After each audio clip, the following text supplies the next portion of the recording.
ان الحمد للہ لا شریک لہ فی الدنیا والآخرہ والصلاة والسلام علی من لا نبی بعدہ وعلی آلہ وصحبہ واتباعہ وازواجہ وذریاتہ اجمعین الی یوم الدین۔ حاضرین، آپ تمام قابل مبارکباد ہے کہ آپ اپنی مصروفیت بھری زندگی میں سے کچھ وقت نکال کر دارالعلوم محمدیہ تشریف لائے۔ دیکھیے، یہ مدرسہ ہے، اس مدرسے میں اللہ اور اس کے رسول کا کلام پڑھایا جاتا ہے، اور اللہ اور اس کے رسول کے کلام پڑھنے والے جو ہے تو یہاں پر یہ بیٹھے ہوئے طلبہ ہے، یہ اللہ اور اس کے رسول کے مہمان ہیں۔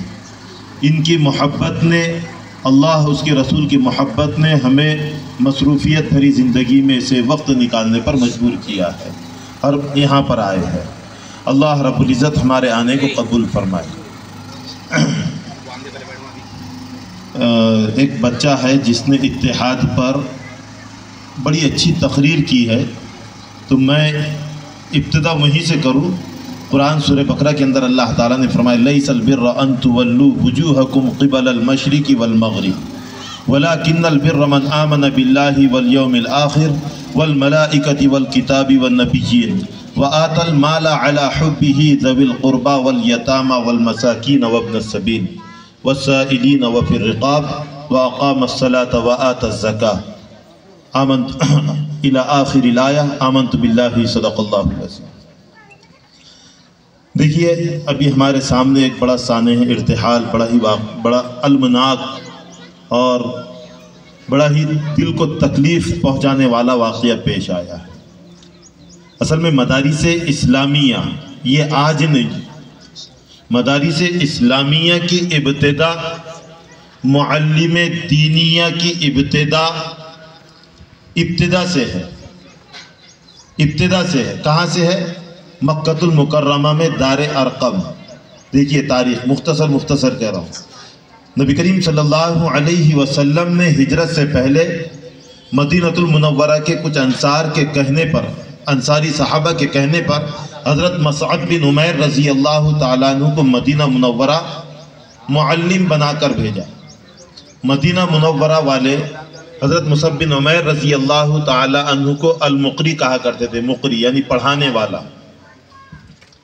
حضرت مصعب بن عمیر رضی اللہ تعالیٰ عنہ، یعنی ابتدا میں ہم یہ سمجھ لے کہ محمد الرسول اللہ صلی اللہ علیہ وسلم کی تعلیمات جامعہ، یونیورسٹی، بڑا کالج نہیں بلکہ ایکیڈمک ہے۔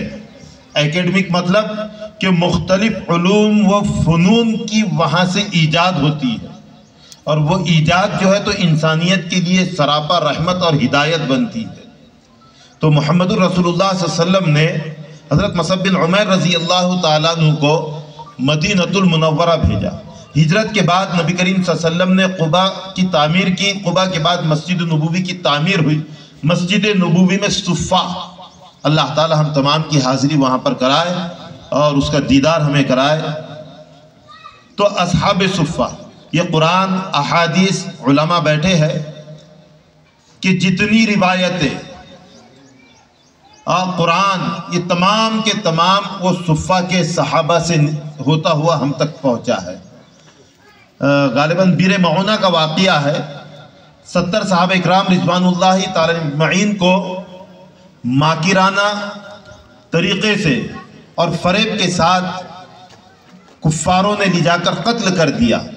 نبی کریم صلی اللہ علیہ وسلم نے جو رحمت للعالمین ہے، جو رحمت للعالمین ہے، انسانیت کا درد حضرت آدم علیہ السلام سے لے کر قیامت تک کے جتنے بھی انسان ہیں، سب سے زیادہ انسانیت کا درد محمد رسول اللہ صلی اللہ علیہ وسلم کو تھا۔ آپ صلی اللہ علیہ وسلم نے 1 ماہ تک اللہم اہلکہم کما اہلکت قوم عاد و ثمود قنوت نازلہ پڑھ کر فجر میں اس قبیلے کی ہلاکت کے لیے بددعا کی ہے۔ اور وہ کون تھے 70 صحابہ؟ وہ قاری قرآن تھے، وہ نبی کریم صلی اللہ علیہ وسلم کی احادیث مبارکہ کو اپنے سینے میں محفوظ کیے ہوئے تھے، وہ آپ کے طریقوں کے معلم تھے، اور آپ صلی اللہ علیہ وسلم نے انہیں معلم بنا کر بھیجا کہ وہاں جائیں گے اور وہاں پر قرآن و حدیث کی تعلیم دیں گے، کیونکہ قرآن علم الانسان ما لم یعلم، قرآن انسان کو وہ چیزیں سکھاتا ہے جو انسان کے بس میں نہیں ہوتی۔ قرآن نے اس زمانے میں کہا وَيَخْلُقُ مَا لَا تَعْلَمُونَ کہ آنے والے دنوں میں ایسی چیزیں ایجاد ہونے والی ہیں جس کو تم آج نہیں جانتے ہیں۔ اس زمانے میں گھوڑا والخیل والبغال والحمیر لترکبوها وزینہ۔ تو دیکھیے دنیا کے اندر جو بھی انقلاب برپا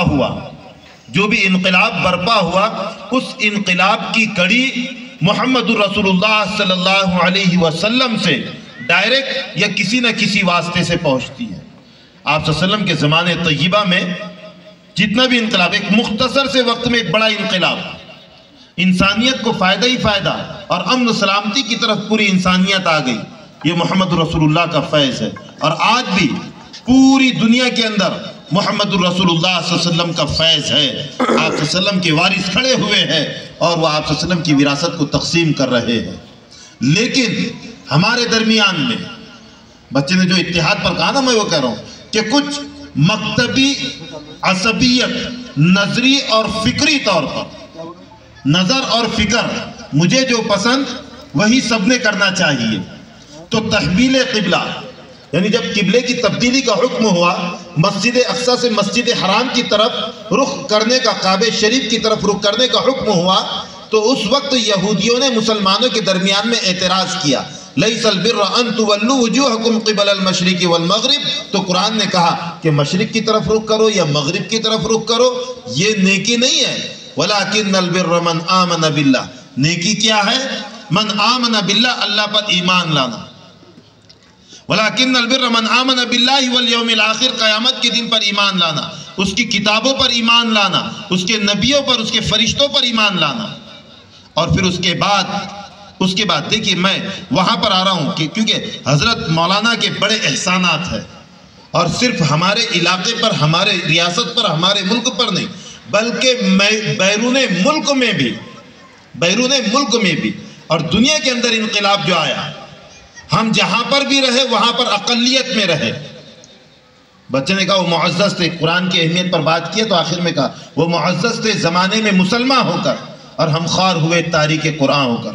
تو ہم نے قرآن کو نظر اور فکر پر، میں وضاحت کے ساتھ کہہ رہا ہوں، نظر اور فکر کو ہم نے قرآن پر ترجیح دی، نظر اور فکر کو قرآن پر ترجیح دی۔ علماء بیٹھے ہیں، ائمہ بیٹھے ہیں، مساجد کے متولی بیٹھے ہیں، مدارس کے منتظمین بیٹھے ہیں۔ اس بات کو یاد رکھو، یہ علماء کی جماعت کو، یہ وارثین رسول ہے، محمد الرسول اللہ کی میراث ان کے سینوں میں ہے، ان کے ذہنوں میں ہے۔ ان کو آزادانہ طریقے سے محمد الرسول اللہ صلی اللہ علیہ وسلم کی شریعت کی خدمت انجام دہی کرنے دو۔ اگر تم ان پر پابندیاں، نظری اور فکری پابندی اگر عائد کرنا چاہو گے تو حالات بدلیں گے، اور حالات کیسے بدلیں گے ہماری نگاہوں کے سامنے۔ ہم تو تاریخ میں پڑھتے تھے اسپین کو، اندلس کو اسپین کیسے بنایا گیا، روس کو رشیا، سمرقند اور بخارا کو کیسے تبدیل کیا گیا، ہم یہ تاریخ میں پڑھتے۔ آج ہمارے نگاہوں کے سامنے ہمارے حالات بتا رہے ہیں، اور ظاہر سی بات ہے کہ میں علماء سے بھی کہوں گا کہ تاریخ پڑھے۔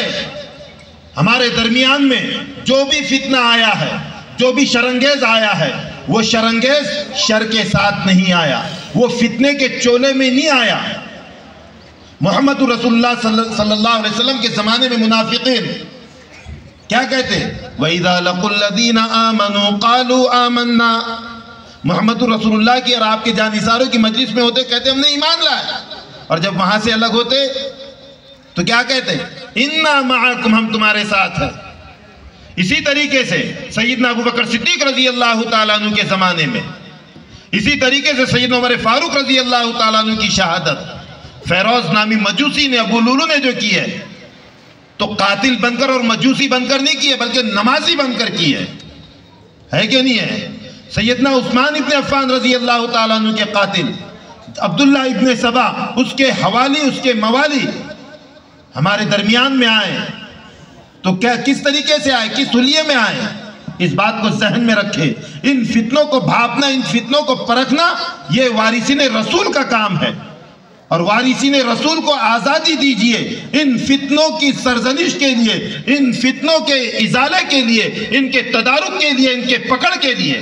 لیکن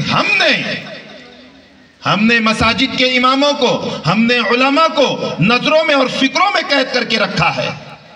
ان کو آزادی نہیں دی جا رہی ہے۔ ہمارے اپنے علاقے میں ہمارے ساتھ میں اٹھنے بیٹھنے چلنے پھرنے والے کون سے فتنے کے اندر مبتلا ہے؟ وہ کون سے؟ ہمارے نوجوانوں کو دیکھو، ہمارے بچوں کو دیکھو کہ ہمارے چھوٹے چھوٹے بچے، محمد ابن قاسم کو دیکھو کہ 13 14 17 سال کی عمر میں اس نے کتنا بڑا انقلاب برپا کیا کہ شاعر نے کہا وہ ابن قاسم کی شکل لے کر بدل چکا تھا جو ہند کا مقدر، زمین طائف پہ بہنے والا لہو کا دریا میرے نبی کا۔ پورے علاقے کے تقدیر کو بدل کر جانے والا وہ نوجوان آج ہمارے 17 18 سال کے نوجوان کہاں پر ہے؟ ہم نہیں کہہ سکتے زبانوں پر تالے لگا دیے گئے۔ جو چپ رہیں گی زبانیں تو پھر بگاڑ جو ہے تو زمانے میں ہمارے آنا ہی آنا ہے۔ تو اسی لیے علامہ اقبال نے کہا تھا، کیا کہا تھا؟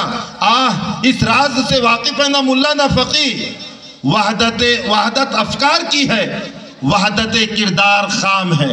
وحدت کردار خام ہے۔ محمد الرسول اللہ صلی اللہ علیہ وسلم کی تعلیمات، قرآن، اللہ کے احکامات دنیا کے سامنے پیش کرنا یہ ابھی کچا ہے۔ ہم پیش